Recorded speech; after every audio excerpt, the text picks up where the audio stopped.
Íñigo Fernández de Mesa, presidente del Instituto de Estudios Económicos y vicepresidente de la COE. Íñigo, gracias por acompañarnos. Hola, buenas tardes y un placer. Pues vamos un poquito con las conclusiones de ese informe. Lo primero que quiero comentar contigo, proyecciones de crecimiento del PIB para final de 2025 y 2026. ¿Las habéis actualizado? Sí, hemos actualizado las previsiones de España, las hemos corregido ligeramente a la baja. Vamos a crecer menos este año que el año pasado. El año pasado tuvimos un crecimiento extraordinario de 3,3% y este año inicialmente habíamos previsto un 2,5% y ahora está previsto un 2,3%. Sigue siendo un crecimiento muy por encima de la media de la Unión Europea, pero bueno, con una corrección a la baja fundamentalmente pues por la inestabilidad internacional, los aranceles de Trump, la inestabilidad monetaria, los aspectos geopolíticos que no se nos escapan a nadie, la guerra en Ucrania, el conflicto en Oriente Medio, etcétera, que sin duda alguna pues está afectando a las cadenas de suministro y está afectando a la inversión también.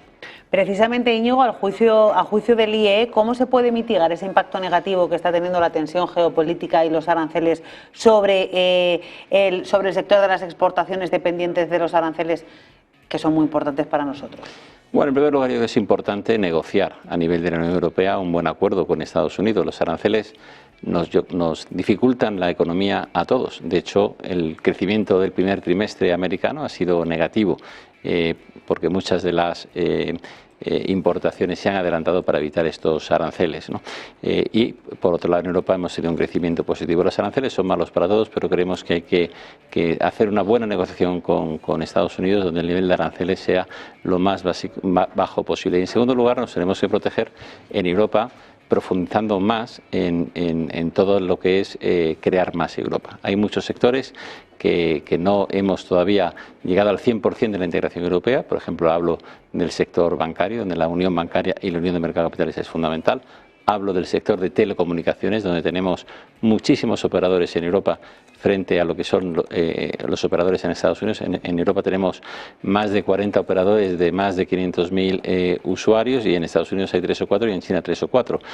Hay que consolidar el sector y hay que generar más eficiencia. En el ámbito energético, por ejemplo, también, en el ámbito de la defensa o en el ámbito del I+D+I. Es decir, tenemos que apostar por más Europa, reducir también la carga fiscal que tienen las empresas europeas y españolas en particular y también reducir la carga regulatoria. En Europa tenemos un exceso de regulación que no existe en Estados Unidos. Por tanto, Europa suele reaccionar de forma muy rápida y muy positiva cuando tiene un problema de crisis enfrente de nosotros y ahora mismo creo que es una buena oportunidad para hacer las reformas que nos hacen falta. Hablas de crear más Europa, de fortalecer esa unidad y te quiero preguntar también por la importancia de la atracción de inversión extranjera, también como parte de solución al problema de los aranceles, entre otros.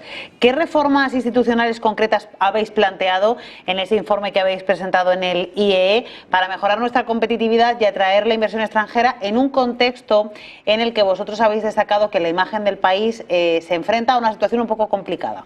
Bueno, efectivamente este informe, que es un informe que recomiendo que lo leáis, lo hemos titulado en este caso un crecimiento económico condicionado por un contexto institucional adverso.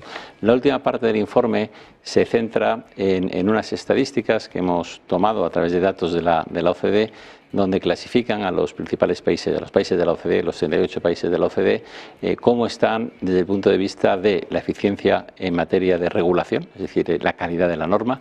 En segundo lugar, la capacidad de las instituciones de controlar a los distintos poderes y, en tercer lugar, la inestabilidad institucional, ¿no?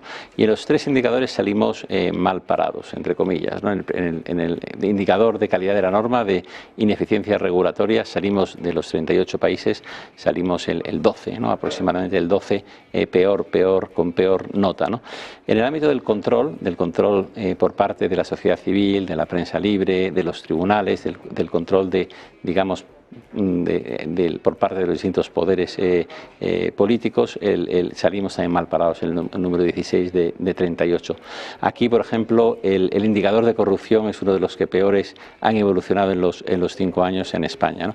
Y por último, el indicador de inestabilidad institucional, pues también salimos mal. Es decir, yo creo que el tener mejor calidad en la norma, el tener instituciones fuertes, capacidad de control de los distintos poderes, el tener estabilidad es importante. Un ejemplo claro es el no tener presupuestos desde prácticamente ya pasada digamos la mitad de la legislatura, el no tener presupuestos de un parlamento anterior, con una situación económica completamente distinta. Cuando se aprobaron los presupuestos anteriores, insisto, de un parlamento que no es el actual, pues acabamos de salir del COVID, es decir, y ahora tenemos una situación absolutamente distinta, que hacen falta unos presupuestos que no tienen nada que ver con los que tenemos. Y fundamentalmente lo que está mermando la ausencia de presupuestos es la inversión. Es decir, está en España el gasto corriente está absolutamente disparado y la inversión, por el contrario, pues no se está produciendo, y esto es absolutamente fundamental para garantizar el crecimiento en el medio y largo plazo. Pues Íñigo Fernández de Mesa, presidente del Instituto de Estudios Económicos, vicepresidente de la COE. Un placer tenerte en Rolling Stocks. Muchas gracias y buenas tardes. De esta forma es como vamos a despedir esta edición de Rolling Stocks. Gracias por acompañarnos. Se quedan ahora con la actualización informativa que les traerá Enrique Castilla en el noticiero.